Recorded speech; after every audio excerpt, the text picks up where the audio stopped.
Ongole sub division పరిధిలో ఇటీవల చోటు చేసుకుంటున్న వరుస దొంగతనాల ఘటనలను పోలీసులు అత్యంత సీరియస్ గా తీసుకున్నామని డీఎస్పీ రాయపాటి శ్రీనివాసరావు తెలిపారు.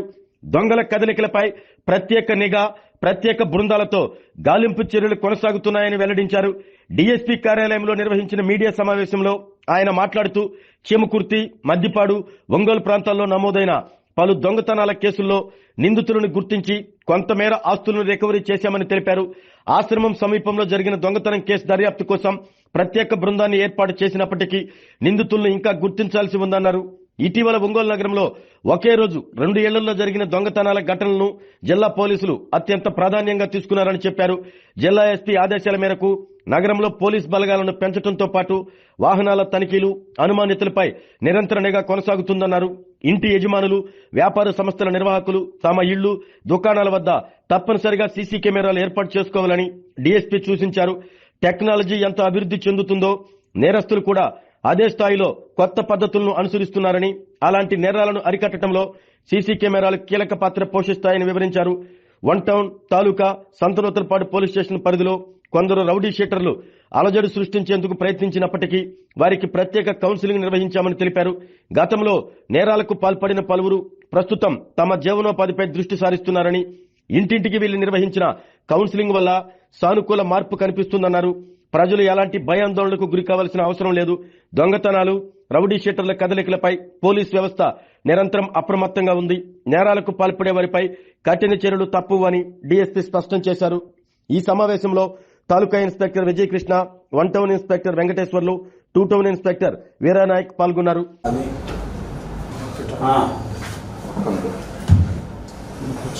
మనకి ఇటు ఒంగోలు సబ్ డివిజన్ పరిధిలో గత కొన్ని రోజులుగా మనకు డిఫరెంట్ ప్లేసెస్ ఒంగోలు 1 టౌన్ లిమిట్స్లో కానీ, తాలూకా లిమిట్స్ లేదు అని అంటే మద్దిపాడు కానీ, చేమకుర్తి ఇట్లా కొన్ని మనకు గ్రేవ్ ప్రాపర్టీ అఫెన్సెస్ రిపోర్ట్ అవటం జరిగింది. అయితే మా వాళ్ళు ఆఫీసర్స్ కానీ, ఇన్స్పెక్టర్స్, ఎస్ఐస్ అట్లానే స్టాఫ్ వాళ్ళు చేసినటువంటి ఎఫర్ట్స్ మేరకు కొన్ని కేసెస్ కూడాను వాటిల్లో మేము డిటెక్ట్ చేయటం జరిగింది. అట్లానే 1 టౌన్ లిమిట్స్లో జరిగినటువంటి ఒక అఫెన్స్ డిటెక్ట్ చేయగలిగాం. అట్లానే తాలూకా లిమిట్స్లో జరిగినటువంటిది డిటెక్ట్ చేయగలిగాం. మద్దిపాడు లిమిట్స్లో మద్దిపాడు హెడ్ క్వార్టర్లో జరిగినటువంటిది, అట్లానే చేమకుర్తిలో జరిగినటువంటి కేసెస్ ఇవి కూడాను అన్నిటినీ కొద్ది కాలంలోనే ఇవన్నీ కూడాను డిటెక్ట్ చేయటం జరిగింది. అట్లానే ఇంకా కొన్ని అన్డిటెక్టెడ్ కేసెస్, ఇంకా మనకు క్లూస్ రాక, లీడ్ లేక కొన్ని ఆగిపోయినటువంటి కేసెస్ తాలూకా లిమిట్స్లో మనకు ఆశ్రమం దగ్గర జరిగినటువంటి ఒక కేసు అట్లానే ఉంది. దాంట్లో ఇంకా కంప్లీట్ లీడ్ అయితే రాలేదు మనకు. నిన్న కూడాను మనకు ఒకటి గ్రేవ్ ప్రాపర్టీ అఫెన్సెస్ 2 జరిగినాయి. ఒకటి సమతానగర్లోనూ, రెండోది వచ్చేసి అంబేద్కర్ నగర్ కాలనీ. ఈ 2 కూడాను తాలూకా పోలీస్ స్టేషన్ లిమిట్స్లోనే జరిగింది. ఈ రెండిట్లో కూడాను మనకు కంప్లీట్గా డీటెయిల్స్ వచ్చినాయి. ఎవరు చేశారు, ఎలా చేశారు, ఇది 2 చోట్ల కూడా ఒకళ్ళే చేశారా లేదా అన్న దాని మీద కూడాను క్లియర్ కట్గా మన దగ్గర ఇన్ఫర్మేషన్ ఉంది.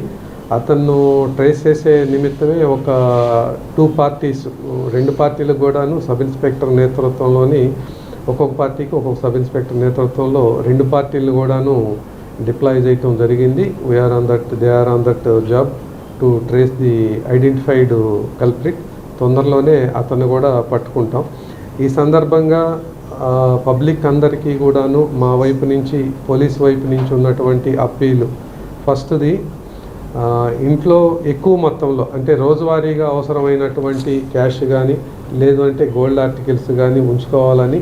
మిగతా అన్నీ కూడాను బ్యాంక్ లాకర్స్, ప్రతి ఒక్క బ్యాంకులో కూడాను మనకు లాకర్ ఫెసిలిటీ ఉంది.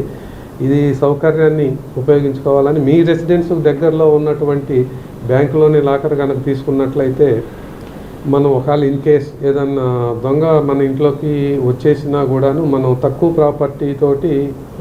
ప్రాపర్టీ లాస్ పోవటం జరుగుతుంది. కనుక ఇది అందరూ గమనించండి. ఎందుకనంటే ఇప్పుడు చెప్పినటువంటి కేసెస్ అన్నీ కూడాను లార్జ్ క్వాంటిటీ క్యాష్ కానీ, గోల్డ్ ఆర్టికల్స్, సిల్వర్ ఆర్టికల్స్ అన్నీ కూడాను ఇంట్లోనే పెట్టుకొని ఉన్నారన్నమాట. కనుక లాకర్లో ఉన్నట్లయితే మనకు ఆ ప్రాపర్టీకి సేఫ్టీ ఉండేటటువంటి అవకాశం ఉంటుంది. అది ఒకటి. తర్వాత రెండోది కూడాను షాప్స్ కానీ బిజినెస్ ఎస్టాబ్లిష్మెంట్స్ వాళ్ళైనా, లేదు అని అంటే చిన్న షాపులైనా, హోటల్స్ కానివ్వండి, లేదంటే అపార్ట్మెంట్స్, ఇండిపెండెంట్ హౌసెస్ అన్నీ కూడాను అందరూ కూడాను కొద్ది వ్యయంతో మనం సీసీ కెమెరాలను ఏర్పాటు చేసుకోగలుగుతాం. అట్లా సీసీ కెమెరాలు కూడాను ఇప్పుడు మనం ఇందాక డిస్కస్ చేసినటువంటి మెజారిటీ ఆఫ్ ది కేసెస్లో కూడాను మనకు లీడ్ వచ్చింది అటువంటిది సీసీ ఫుటేజెస్ వల్లనే రావటం జరిగిందనమాట. దాని ద్వారా చిన్న లీడ్ వస్తే మనకు పెద్ద డిటెక్షను జరిగేదానికి అవకాశం ఉంటుంది. కనుక అందరూ కూడాను సీసీ కెమెరాస్ తప్పనిసరిగా పెట్టించుకోమనమని, ఒకవేళ లేదు ఇన్ కేస్ ఏదైనా బిజినెస్ ఎస్టాబ్లిష్మెంట్స్ పెద్దవి అయితే అలారం సిస్టమ్స్ కూడా కొత్త అలారం సిస్టమ్స్ కూడా వచ్చినాయి. గేటు టచ్ చేస్తేనే అలారము సౌండ్ వచ్చేటటువంటి ఈ విధమైనటువంటి ఇప్పుడు టెక్నాలజీ పెరిగింది. దొంగలు కూడాను డిఫరెంట్ టెక్నాలజీ ఉపయోగిస్తున్నారు అఫెన్స్ చేయటానికైనా పారిపోవటానికైనా. మనం ఇంతకుముందు సేఫ్ లాకర్ అనుకునేవాళ్ళం ఇంట్లో, అట్లాంటి వాటిని కూడా వాళ్ళు బ్రేక్ చేయగలిగేటటువంటి పరిస్థితి ఉంది.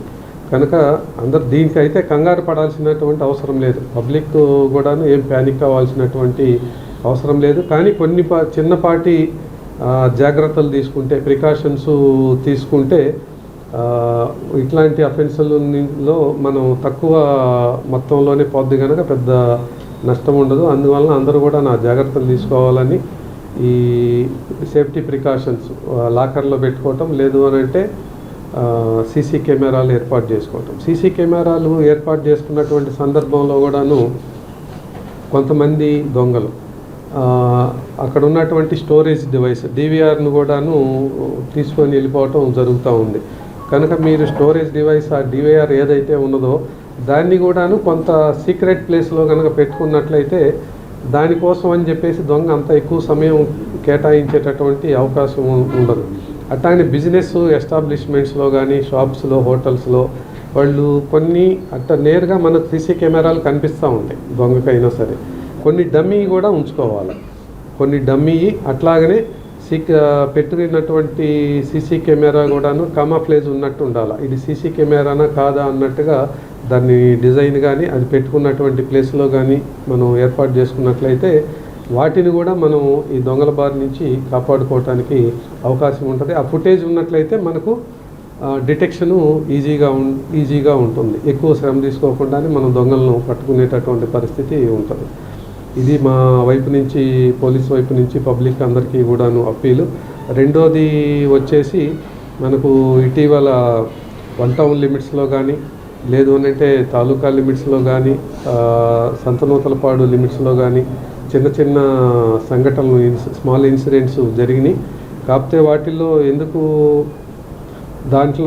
దానికి ఇంపార్టెన్స్ కానీ ఎందుకు వచ్చింది అని అంటే దాంట్లో ఇన్వాల్వ్ అయినటువంటి వ్యక్తులు కూడా కొంతమంది మీద రౌడీ షీట్స్ ఉండటం వలన ఇది జరిగింది. ఇన్సిడెంట్స్ అయితే చిన్నయ్యే, కానీ దాన్ని మనం పెద్దగా భూతద్దంలో చూడాల్సినంత అవసరం లేదు. అట్లాగని చెప్పేసి మేము ఇట్లాంటి చిన్న ఇన్సిడెంట్స్ని అయితే కౌంట్లోకి తీసుకోకుండా వదిలేస్తామన్నటువంటి ఇది కూడా లేదు. ఇప్పటి వరకు కూడాను రౌడీ షీటర్స్ అందరినీ కూడాను కంట్రోల్లో పెట్టాం. ఫ్రీక్వెంట్గా వాళ్ళకి కౌన్సిలింగ్ చేయటం జరుగుతుంది. ఇన్ కేస్ ఏదన్నా ఇన్సిడెంట్లో కూడాను ఇన్వాల్వ్ అయినట్లయితే వాళ్ళ మీద కూడాను సీరియస్ యాక్షన్ తీసుకోవటం జరుగుతూ ఉన్నది.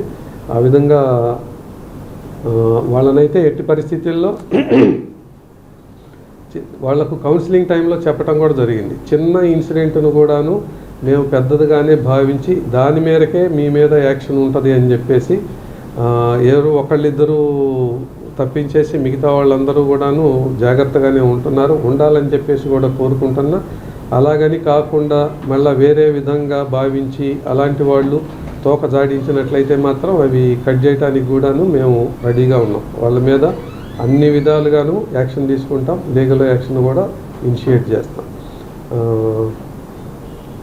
అది ఒకటి. తర్వాత ఇందాక సీసీ కెమెరాస్ది చెప్పాలనుకున్నటువంటిది, కొన్ని విలేజెస్లో మనకు టెంపుల్ అఫెన్సెస్, అంటే మనకు పెద్ద భారీ అఫెన్స్లు అయితే ఏం జరగలేదు, కానీ టెంపుల్ అఫెన్సెస్ కూడా చిన్న హుండీల దగ్గర కానీ అట్లా జరుగుతూ ఉన్నాయి. అలాంటి టెంపుల్ ఉన్నటువంటి వాళ్ళు కూడాను విలేజ్లో ఉంటే కొంతవరకు పర్వాలేదు. విడిగా ఊరి చివరి కనుక టెంపుల్స్ కనుక ఉన్నట్లయితే ఆ కమిటీ అయితే కమిటీ వాళ్ళు కానీ ట్రస్ట్ కమిటీ వాళ్ళు ఎవరైతే ఉన్నారో వాళ్ళు కూడాను సీసీ కెమెరాలు ఏర్పాటు చేసుకోవాలని చెప్పేసి మా వైపు నుంచి కోరుకుంటా ఉన్నాను. అట్లా అని రౌడీ షీటర్స్ మాత్రం ఎట్టి పరిస్థితుల్లో వాళ్ళను జీరో టాలరెన్స్ అన్నమాట. ఎట్టి పరిస్థితుల్లో కించిత్ కూడా క్షమించే అవకాశం ఉండదు. వాళ్ళు లీగల్గా ఎన్ని యాక్షన్స్ తీసుకోవాలో అన్ని యాక్షన్స్ తీసుకుంటాం. అలాగని చెప్పేసి తోక జాడిస్తే మాత్రం కట్ చేసేటటువంటి అవకాశం ఉంది. ఇటీవల మీరు కూడా చూస్తూ ఉన్నారు, ఇట్లా చిన్న చిన్న సంఘటనలు జరుగుతూ ఉన్నటువంటి దొంగతనాలు కానీ రౌడీ షీటర్స్ ఇన్వాల్వ్ అయినటువంటి ఇన్సిడెంట్స్. అందువల్లనే ప్రత్యేకంగా దీనికోసం సబ్ డివిజన్లో స్టాఫ్ తక్కువగా ఉన్నారని చెప్పేసి ఎస్పీ గారు ఇంట్రెస్ట్ తీసుకొని కొంతమందిని స్పెషల్ పార్టీని కూడా మా సబ్ డివిజన్ ఒంగోలు టౌన్లో ఇవ్వటం జరిగింది. వాళ్ళతోటే టీమ్స్గా ఫామ్ చేసి నైటు పెట్రోలింగ్ చేస్తూ ఉన్నాం. దీనివల్ల ఏమవుతుందనంటే అట్లా ఎడిషనల్గా మాకు మెన్ రావటం వల్ల నెంబర్ ఆఫ్ టీమ్స్ను డిప్లాయ్ చేయగలుగుతున్నాం. దానివల్ల ఏమవుతుందంటే నైట్ టైము అల్లరి చిల్లరగా తిరిగేటటువంటి వాళ్ళను కానీ లేదు అని అంటే దొంగతనాలు జరగకుండా ఉండేదానికోసం కానీ మేము ప్రివెంటివ్ యాక్షన్ తీసుకోవడానికి ఈజీగా ఉంటుంది. అట్లానే నిన్న కూడాను మాకు కొంతమంది స్టాఫ్ని అడిషనల్గా ఇచ్చున్నారు ఎస్పీ గారు. అంటే ఈ చిన్న చిన్నవి కూడా జరగకుండా చూడాలన్నటువంటి ఉద్దేశం చొప్పున అందుకని టౌన్లో 4 వైపుల నుంచి కూడాను నిన్నటి నుంచి వెహికల్ చెకింగ్ కూడా చేయటం మొదలుపెట్టినాం. టౌన్లోకి ఎవరు వస్తున్నారు, ఎవరు బయటకు వెళ్తున్నారు అన్నటువంటిది సమాచారం ఉంటే వాళ్ళ మీద సర్వైలెన్స్ పెట్టడం ఈజీగా ఉంటుందని, ఇన్ కేస్ మనకు వాంటెడ్ పర్సన్స్ ఎవరన్నట్లయితే వాళ్ళను కూడా ఈ చెక్ పోస్టుల దగ్గర క్యాచ్ చేయడానికి వీలుగా ఉంటుంది అన్నటువంటి ఉద్దేశం చొప్పున ఎస్పీ గారు ఆ విధంగా భావించి ప్లాన్ చేసి మాకు అడిషనల్ స్టాఫ్ను కూడా ఇవ్వడం జరిగింది. దానివల్ల ఈ డిప్లాయ్మెంటు నిన్నటి నుంచి అయితే 4 చెక్ పోస్టులు రన్ అవుతూ ఉన్నాయి. నైట్ టైం కూడాను పెట్రోలింగ్ దీనికి కూడా అడిషనల్గా ఇస్తున్నారు. ఇది అట్లాగనే పెట్రోలింగ్ కూడా ఎఫెక్టివ్గా కంటిన్యూ చేస్తామని చెప్పేసి తెలియజేస్తూ దొంగతనాల విషయంలో పబ్లిక్ అయితే ప్యానిక్ కావాల్సినటువంటి అవసరం లేదు. రెండోది రౌడీ షీటర్స్ మాత్రం ఎటువంటి పరిస్థితుల్లో వాళ్ళను లీనియంట్ వ్యూ తోటి ఉండేటటువంటి అవకాశం అయితే ఉండదు. తప్పనిసరిగా వాళ్ళ మీద లీగల్ యాక్షన్ కఠినంగా ఉండే అవకాశం అయితే ఉంది. అందువల్ల అందరూ వాళ్ళు కూడాను వారం చేస్తున్నాం మీ ద్వారా వాళ్ళందరికీ కూడాను జాగ్రత్తగా ఉండాలని చెప్పేసి. అట్లాగనే కొంతమంది యూత్ రేసింగు చాలా వరకు కంట్రోల్ చేసాం. అది ఆల్మోస్ట్ ప్రివెంట్ అయిందని చెప్పేసి చెప్పుకోవచ్చు. ఒకవేళ ఏదన్నా అలాంటిది రేసింగ్ ఏదన్నా పిల్లలు ఇన్వాల్వ్ అవుతున్నారు అనుకుంటే మీరు ఏదైనా సమాచారం ఉంటే వాళ్ళ మీద కూడా అది ప్రివెంట్ చేస్తాం, వాళ్ళ మీద కూడా యాక్షన్ తీసుకుంటాం. అది ఒకటే మనకి ఇంకా లీడ్ రాలేదు. మిగతాయి మీరు అదొక్కటి పాయింట్అవుట్ చేస్తున్నారు. డిటెక్ట్ అయినవి కూడా నెంబర్ ఆఫ్ కేసెస్ చెప్పాను నేను. ఇప్పుడు ప్రతి ఒక్కటి ఈచ్ అండ్ ఎవ్రీది అవుతుందా కాదా అన్నది కాదు, తెలుసుకోలేం. కొన్నింటిలో తెలుసుకోలేనటువంటి పరిస్థితి ఉంటుంది. తప్పనిసరిగా ఎఫర్ట్స్ అయితే కంటిన్యూ అవుతూ ఉన్నాయి. మీకు తెలియదు దాని మీద ఒక పార్టీ ప్రత్యేకంగా ఎక్స్క్లూజివ్గా దానికోసమే ఎఫర్ట్స్ చేస్తూ ఉన్నారు. 1 కిలోమీటర్ 2 కిలోమీటర్ల ఆ ఏరియాలో తిరిగితే పబ్లిక్ ఇంటరాక్ట్ అవుతారు. పబ్లిక్ ఇంటరాక్ట్ అయినప్పుడు సార్ పలానా చోట ఇదిగో ఈ విధంగా ఉంటుంది అని చెప్పేసి డైరెక్ట్ ఇన్ఫర్మేషన్ ఉంటుంది. వాటిల్లో వాళ్ళు ఏదన్నా మాకు కొన్ని సందర్భాల్లో ఒక్క పేరే చెప్పింది, ఒక్క పేరే పలానా, అది కూడాను ఇండైరెక్ట్గా ఒక పేరు చెప్తే ఆ పర్సన్ ఐడెంటిఫై చేసి అతని ద్వారా రిమైనింగ్ పర్సన్స్ ఎవరెవరు గ్యాదర్ అవుతున్నారు ఆడ అని చెప్పేసి వాళ్ళ మీద యాక్షన్ తీసుకునేటప్పటికీ అది క్లోజ్ అయిపోయింది అంటారు. కేవలం అంటే అట్లా చేయటం వల్ల అందువల్లనే ఆ ఫుడ్ పెట్రోలింగ్ కూడాను అంటే టైము దానికి కొంత స్పేర్ చేసి ప్రతి ఒక్క రౌడీ షీటర్ కానీ లేదు అని అంటే థెఫ్ట్ కేసెస్లో ఇన్వాల్వ్ అయినటువంటి పర్సన్స్ ఇంటికి ఫుడ్ పెట్రోలింగ్గా వెళ్ళటం కారణం ఏంటి అని అంటే అక్కడ అతను ఉంటున్నాడు అని చెప్పేసి పబ్లిక్కు తెలుస్తుంది. మాది విజిబుల్ పోలీసింగ్ ఉన్నట్టు ఉంటుంది. పబ్లిక్ తోటి ఇంటరాక్షన్ ఉండటం వల్ల అక్కడ స్థానికంగా ఏం జరుగుతున్నటువంటిది ఇన్ఫర్మేషన్ మాకు డైరెక్ట్గా వచ్చేటటువంటి అవకాశం ఉంది. అట్లా అని ఇప్పుడు మీరు చెప్పినటువంటి దాంట్లో కూడా చిన్నపాటి క్లూ ఏదన్నా మీరు ఇవ్వగలిగితే మనం దాన్ని పట్టుకొని లాగేసి ఎవరెవరు ఇన్వాల్వ్ అవుతున్నారు దాంట్లో అని చెప్పేసి వాళ్ళని ఐడెంటిఫై చేసి యాక్షన్ తీసుకుంటాం. దానివల్ల ప్రివెంట్ చేయగలుగుతాం. ఆరోగ్యమే మహాభాగ్యం అంటారు, కానీ ఆరోగ్యాన్ని నమ్మకంగా కాపాడే స్థానం ఎక్కడ? ఇది ఒంగోలులో మీకు దగ్గరగా మన Venkataramana nursing home private limited. Caring your life 54 ఏళ్ల విశ్వాసంతో ఇది ఒక హాస్పిటల్ కాదు, ఇది ఒక విశ్వాసం. 3 తరాలుగా వేలాది కుటుంబాలను ఆరోగ్యంగా నిలిపిన ఆదరణ. మా నిపుణుల వైద్య బృందం మా దగ్గర అనుభవం కలిగిన బృందంలో అందించే సేవలు neurosurgery, general medicine, diabetes, pulmonologist, general surgery, ophthalmology, urology, orthopaedic, ENT, paediatrics, dental surgery, anaesthesiology, gynaecology, cardiology, emergency మరియు క్రిటికల్ కేర్. ఒంగోలులో ఆరోగ్యానికి ఒక కొత్త శకం ప్రారంభమవుతుంది. వెంకటరమణ ఐ హాస్పిటల్ ప్రారంభించబడింది. కంటి ఆరోగ్యానికి ప్రత్యేక పరిష్కారంగా ప్రభుత్వ ఉద్యోగులు, రిటైర్డ్ ఉద్యోగులు మరియు వారి కుటుంబ సభ్యుల కోసం ఈహెచ్ఎస్ ద్వారా వైద్యం, క్యాష్లెస్ సేవలు, మెడియాసిస్, స్టార్, జీహెచ్పీఎల్, ఆదిత్య బిర్లా, బజాజ్ అలియన్స్ మరియు ఇతర ప్రముఖ హెల్త్ స్కీమ్లు అందుబాటులో ఉన్నాయి. ఆరోగ్యశ్రీ, డాక్టర్ ఎన్టీఆర్ వైద్య సేవా నిధి అందుబాటులో ఉన్నాయి. చిరునామా ఆర్టీసీ బస్టాండ్ ఎదురుగా, Kurnool road, Ongole. Phone number 08592282623, cell number 9100679099, eye hospital number 9866484770, website www.venkatramannursing.com, Facebook www.facebook.com/pkrnh. Venkataramana nursing home, 3 తరాల విశ్వాసం, నూతనతతో కూడిన సేవ. మేము కేవలం చికిత్స చేయము, మేము శ్రద్ధ వహిస్తాం, పరిరక్షిస్తాం. సేవ చేయడం మాకు ధ్యేయం.